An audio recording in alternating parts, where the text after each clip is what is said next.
Oh, a few years ago I wrote a book called Ethical Oil, the Case for Canada's Oil Sands. Clearly Barack Obama has not read it, or, more troublingly, he has read it and he loves the fact that he's buying conflict oil from regimes like Saudi Arabia and Venezuela. I think that's my working theory. Obama knows that Canadian oil is better. He just makes the moral choice to go with the OPEC variety. Well, joining us now from Washington, D.C. is our friend from ClimateDepot.com, Marc Morano. Hey, Marc, welcome back to the show. I want to talk to you about the latest delay. I just did a segment showing that Barack Obama went to a private fundraiser at the home of Tom Steyer, the anti-oil billionaire who lives on the sea cliffs of San Francisco. And Obama basically said, yeah, these little people worried about putting bread on the table. Yeah, we got to work on them if we're ever going to stop this pipeline. That's more or less what he said. I read a transcript of his speeches there. Is that the reason why Obama's State Department has kicked the can down the road till 2014 on this decision again? They're just finding a new excuse of the day? Yeah, I think the State Department was under fire at one point for doing the earlier reports, which seemed to vindicate the reasons for the pipeline and put the Obama administration under a lot of pressure from environmental groups. So in essence, this might be coming from Secretary of State John Kerry. They're now hedging their bets. They're delaying this ID report now to at least January, which means any decision or endorsement from the State Department is going to now come sometime next year. This is prompting even analysts from the Brookings Institute, which you could argue is a left of center think tank here in Washington, to say they're dumbfounded, that they no longer know what in the world is going on with the Obama administration. We also know this past week the Interior Department, Obama's Interior Department, made comments that the pipeline may interfere with wildlife where it's put in. Now, keep in mind, a pipeline is underground and in places where there's many other pipelines as well. The idea that this is going to impact wildlife out in remote areas is, we have proven track record to show this. That's not the case. So the Interior Department seems to be getting involved. The State Department's doing its part. Obama still looks like he's holding out for some grand bargain.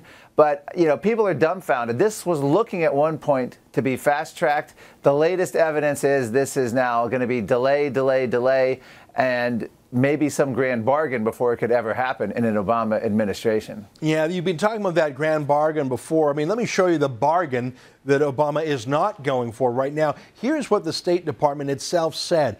42,100 American jobs. That is not from TransCanada's own estimate. That is not from the Energy Institute. That is the U.S. State Department that did the math. 42,000 jobs. Now, most of those are just in the construction phase. But so what? That's 42,000 jobs that aren't there right now. Yes, and Obama ended up belittling the number of jobs a few weeks back.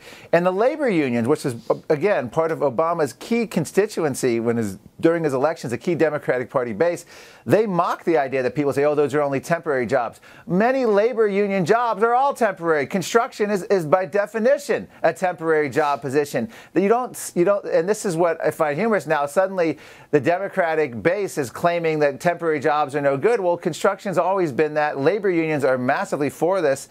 We have labor leaders like Terry O'Sullivan in America telling people that Obama is siding with environmentalists instead of American jobs. They're getting more and more vocal.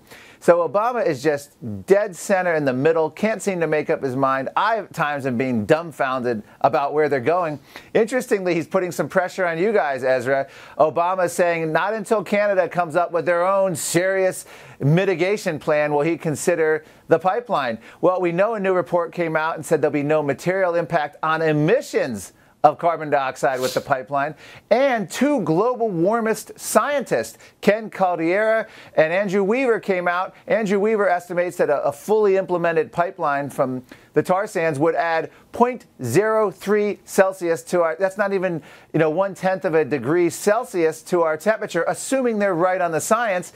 And Ken Caldeira, another global warming activist scientist, said it wouldn't have any material impact on temperature. Yeah. And the other reports showing it wouldn't even impact emissions in the United States.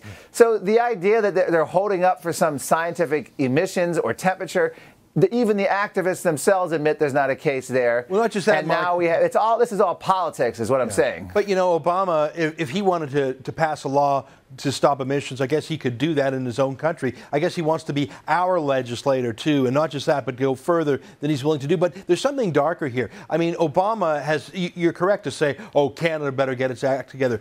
But when has the United States brought in de facto trade sanctions against any other country on alleged pollution. By the way, CO2 isn't actually pollution. It's plant food. I'm exhaling it right now. Exactly. But China, which has enormous real pollution of the air, water, and soil, Obama would never say, we're not going to import any more of your stuff until you get your pollution under control. That would be a trade war. Why does Obama feel he can treat his Democratic ally and best friend, Canada, like a punching bag over a fake problem, and he won't lift a finger to countries like China? You know, that is a great question, partially because he's sort of got into a political bind here. And I think it's because you are our friend and ally. The environmentalists feel more vocal to oppose this. They feel as though because John Kerry's Secretary of State, they can try to use political influence on this. And the reports are all showing Venezuela will be the #1 beneficiary of stopping this pipeline in the United States. So it makes no sense. I could only say you guys are too nice of guys. You need to get tougher. Maybe if you had a worse human rights record, Obama would be afraid to stand up to you. I don't have the answer there, Ezra. You know, I talked about my book called Ethical Oil, The Case for Canada's Oil Sands. But you know what? It's almost like Obama is pushing us towards unethical oil, because of our best friends and allies, the United States, with whom we've been friends for such a long time, shoulder to shoulder on D-Day. We were at Juno Beach. You were at Utah and Omaha Beach. We were with you in Korea. Maybe Obama wants us to turn away from America and embrace China and India and other countries who are desperate for our oil. I think that this may well be part of Obama's design to weaken America's linkages with the great democracies of the world. Marc, we're out of time today, but I'm very glad you joined us, and you keep up the fight down there in Washington. We got your northern flank, my friend. Thank you.